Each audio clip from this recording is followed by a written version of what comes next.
Dios les bendiga. Bienvenidos a un programa más de la Hora Bautista.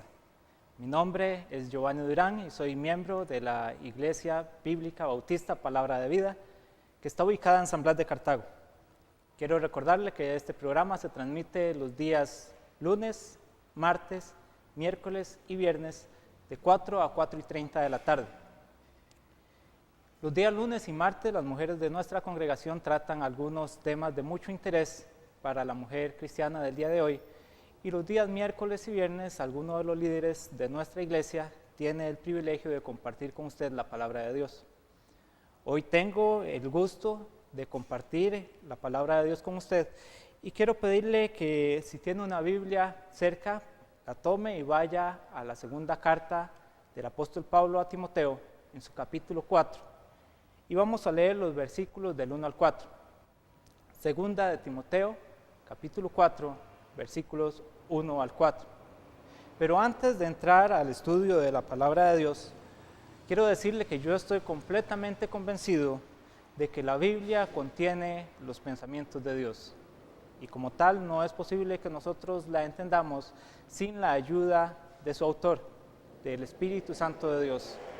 La misma Escritura nos dice en el libro de Isaías, capítulo 55, versículo 9, dice: porque como son más altos los cielos que la tierra, así son mis caminos más altos que vuestros caminos, y mis pensamientos más altos que vuestros pensamientos.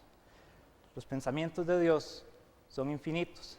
La mente de Dios es infinita, y nuestra mente, la mente del hombre, es muy limitada. Por eso, de manera intelectual, no vamos a poder entender la Escritura.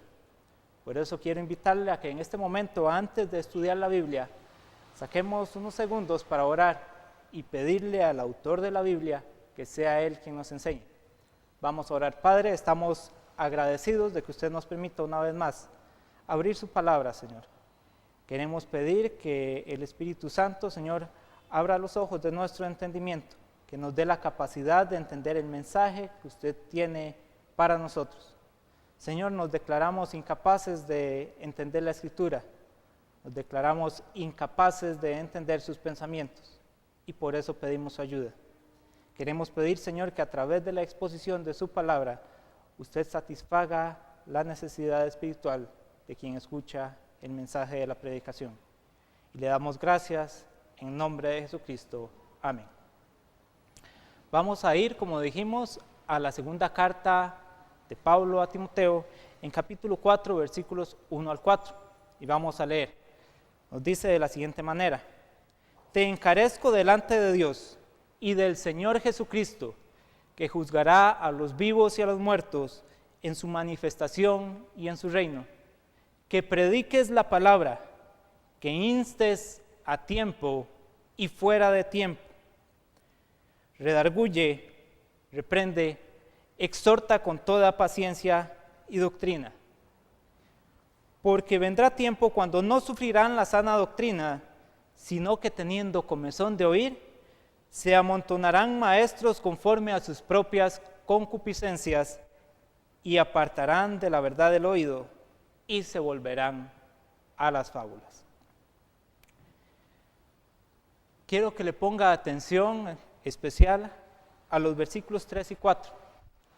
Nos dice que vendrá tiempo cuando la gente, en palabras textuales dice, no sufrirán la sana doctrina.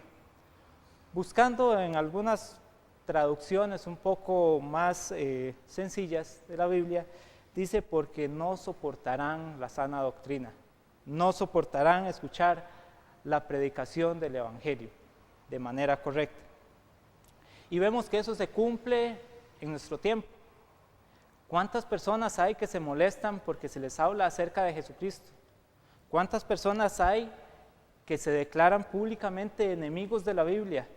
Que hablan de la Biblia como un libro de cuentos, que hablan de la Biblia como un libro humano meramente, que dicen que la Biblia tiene contradicciones, dicen que la Biblia es mentira.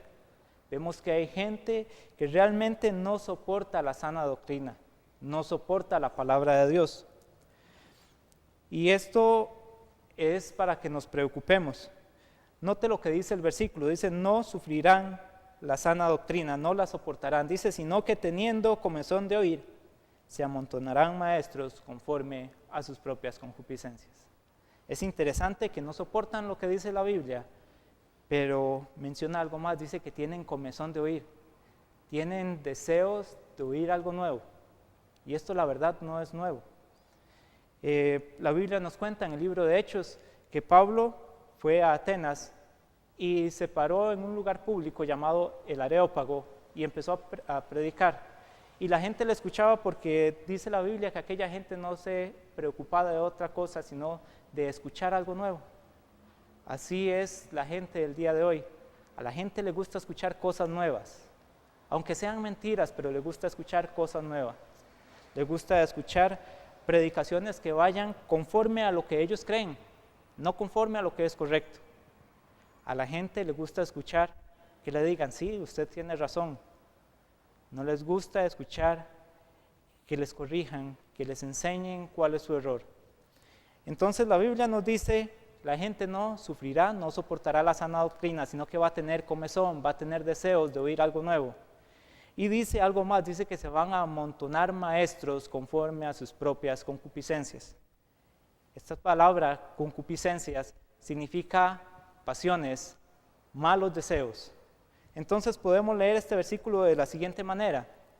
Dice, porque vendrá un tiempo cuando no van a soportar la sana predicación, sino que van a tener deseos de oír algo nuevo y van a sobrar maestros que enseñen conforme a sus propios malos deseos.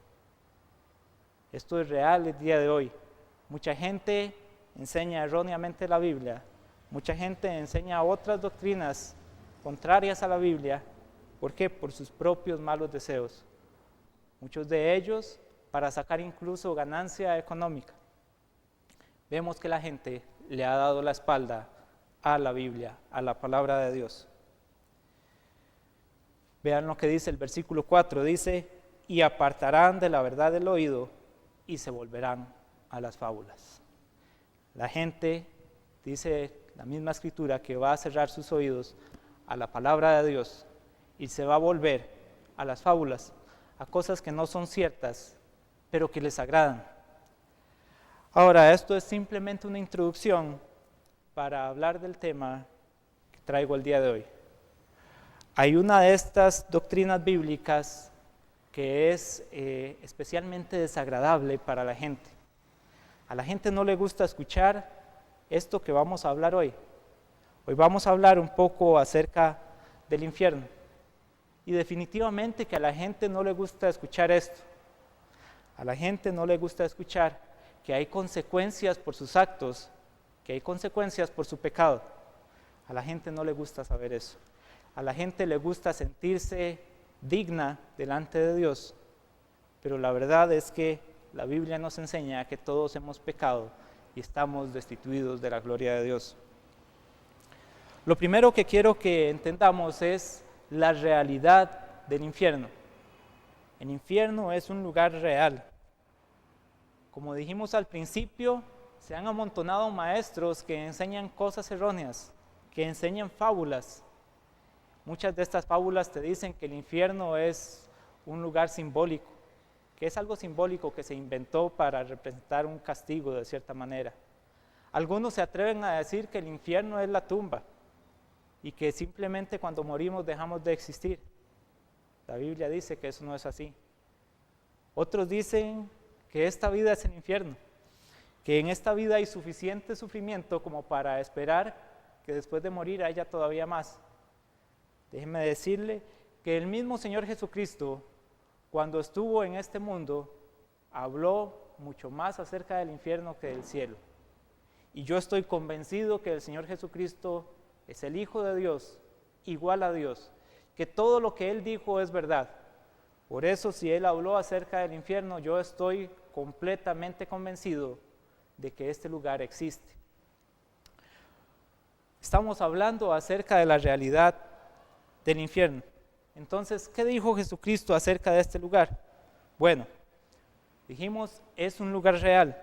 Y quiero que vayamos un momento al Evangelio según Lucas, en capítulo 12, versículos 4 y 5. Ahí vamos a encontrar algunas palabras de Jesucristo acerca del infierno. Lucas capítulo 12, versículos 4 y 5. Leo para ustedes. Palabras del Señor Jesucristo. Dice: mas os digo, amigos míos, no temáis a los que matan el cuerpo y después nada más pueden hacer. Pero os enseñaré a quién debéis temer. Temed a aquel que después de haber quitado la vida, tiene poder para echar en el infierno. Sí, os digo, a este temed. El Señor Jesucristo dice que no debemos temer a aquellos que pueden matar este cuerpo. Dice que cuando este cuerpo ya no exista, hay alguien que tiene poder para echarnos en un lugar llamado infierno. Y a Él debemos temer. A Dios es a quien debemos temer, porque Dios es quien decide nuestro destino eterno. Él es quien tiene capacidad para llevarnos al cielo o para llevarnos al infierno. Ahora, este temor del que habla Jesucristo acá no es miedo, es un temor reverente, es un respeto. El miedo hacia alguien te aleja de esa persona, el temor te acerca, el temor te hace tenerle respeto, el temor te hace tenerle admiración, el temor te hace querer ser cercano a aquella persona. Entonces el Señor Jesucristo dijo que debíamos temer al infierno. Definitivamente, si el Señor Jesucristo dijo que había que temer a este lugar, es porque es un lugar real. No vamos a temer a algo que no es cierto. Debemos temer a este lugar porque es un lugar real. Pero también describió un poco cómo es este lugar y nos dice que es un lugar de tormento.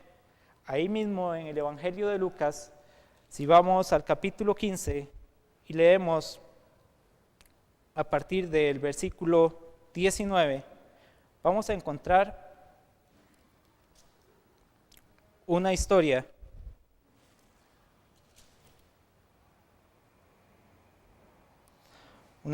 acerca de un hombre rico y de un mendigo llamado Lázaro. Y dice que este hombre murió y fue llevado al infierno, fue llevado al Hades. Y Lázaro fue llevado a un lugar llamado el seno de Abraham.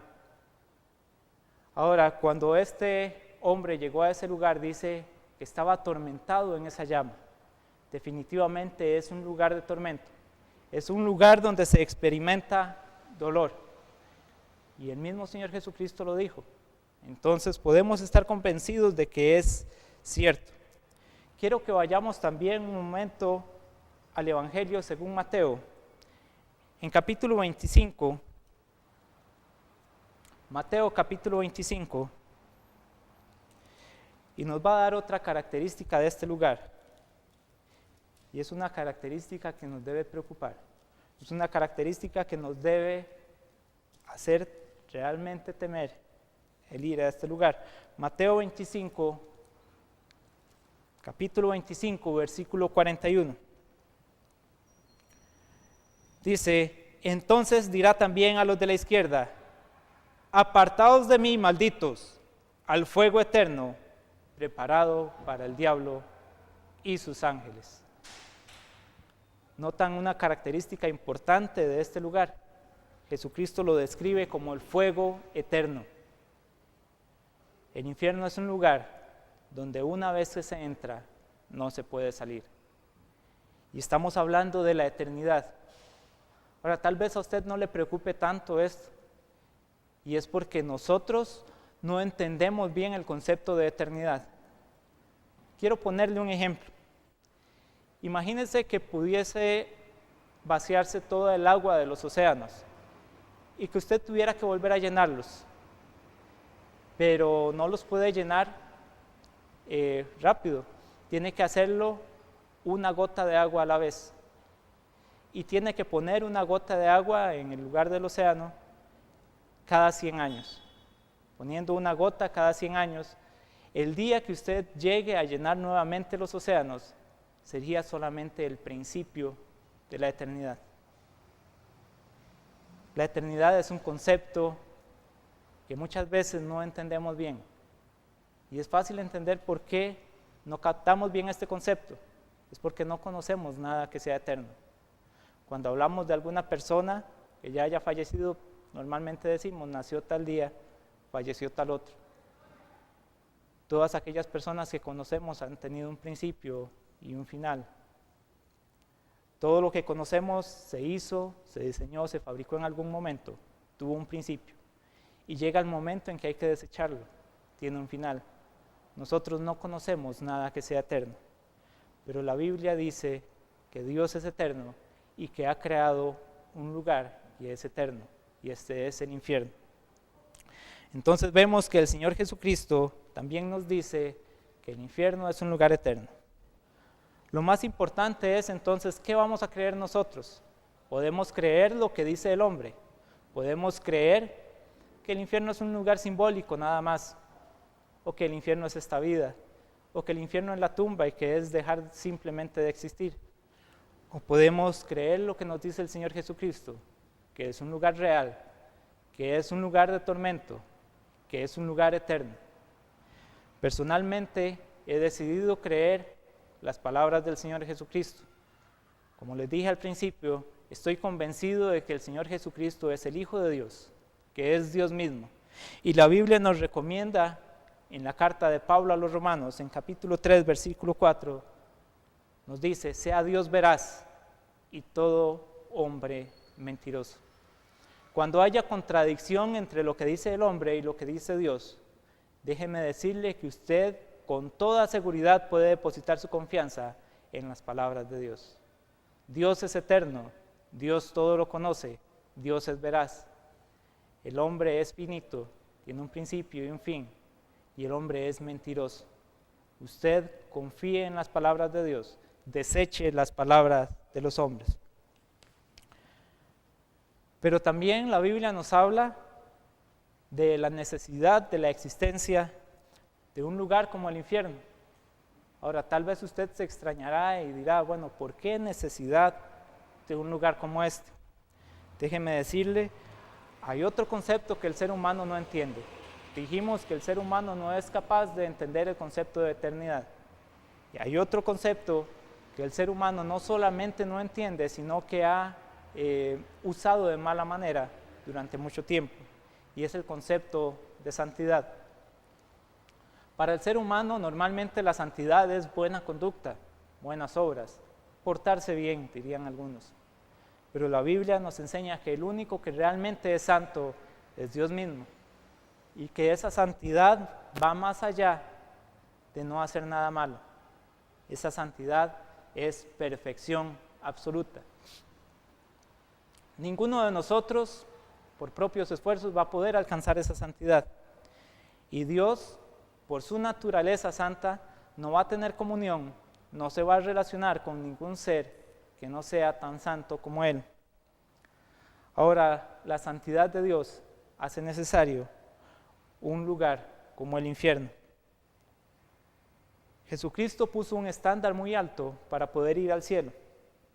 Déjeme decirle que en tiempo de Jesucristo había un grupo religioso del cual ninguna persona podía decir nada malo. Este grupo religioso tenía mucha mejor reputación que los grupos religiosos que hay hoy en día.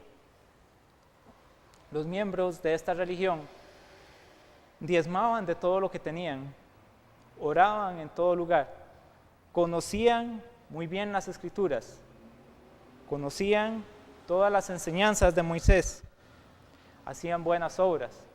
Incluso los hombres que practicaban esta religión no saludaban a una mujer en la calle si no era a su esposa.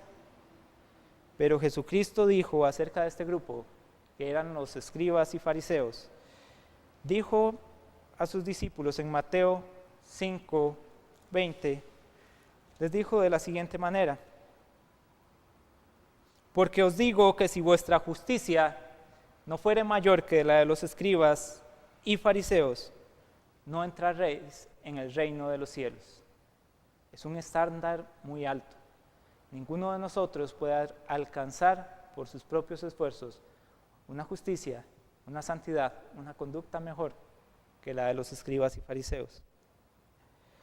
Además, hay mucha gente que dice, bueno, la idea de un lugar como el infierno es contradictoria. ¿Cómo un Dios bueno va a mandar a alguien al infierno? Déjeme decirle que Dios es bueno, Dios es santo, Dios es perfecto. Y esa perfección y esa santidad lo hace también justo. Y Dios es un juez justo.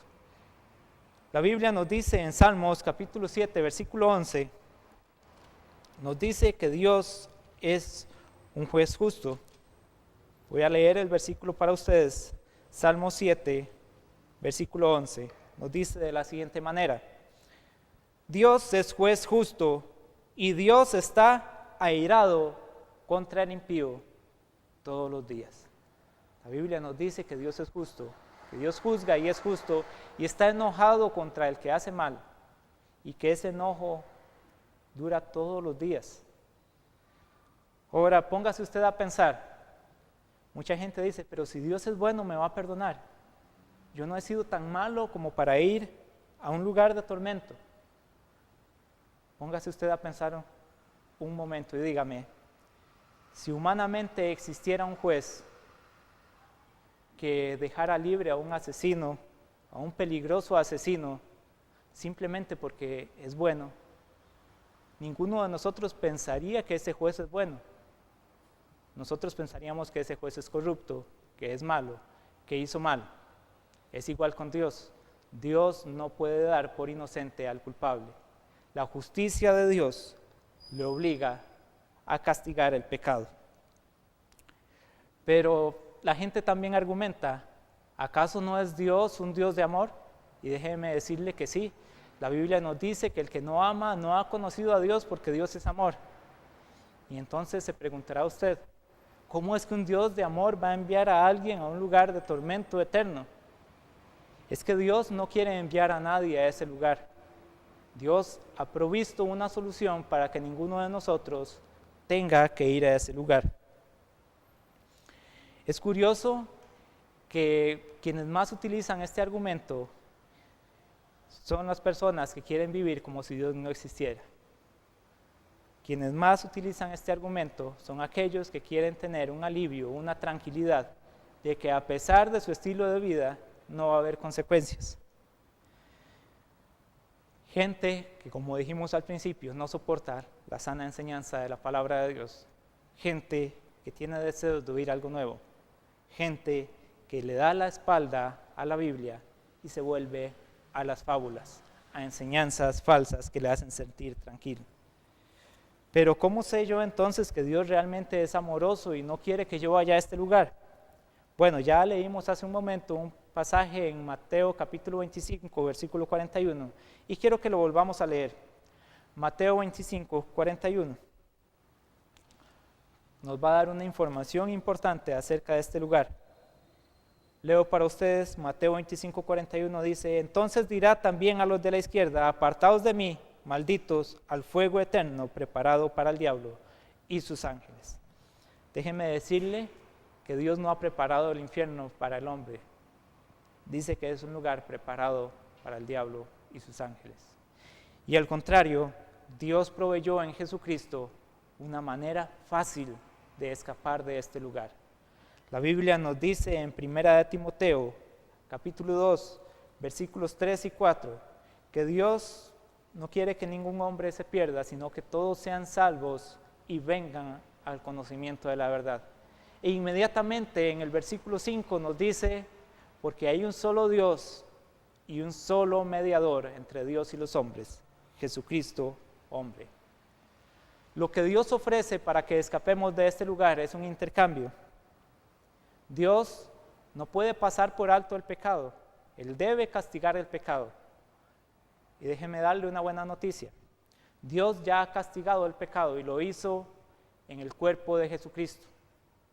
La Biblia nos dice en Isaías capítulo 53 que Dios cargó en Jesucristo el pecado de todos nosotros y que Él pagó por nuestros pecados. Dice literalmente que Él fue molido por nuestros pecados, que el castigo de nuestra paz fue sobre Él. También quiero leerle un versículo que está en la segunda carta de los Corintios, capítulo 5, Versículo 21. Y que nos habla de la solución que Dios ofrece. Dice, al que no conoció pecado, por nosotros lo hizo pecado, para que nosotros fuésemos hechos justicia de Dios en él. Mi amigo, déjeme recomendarle, deposite su confianza en Jesucristo. Si usted cree en él, usted puede poner sus pecados en Jesucristo y recibir de él su justicia, su santidad, una justicia mayor que la de los escribas y fariseos. Déjeme recomendarle que deposite su confianza en Jesucristo. Es la mejor decisión que puede tomar. Que Dios le bendiga.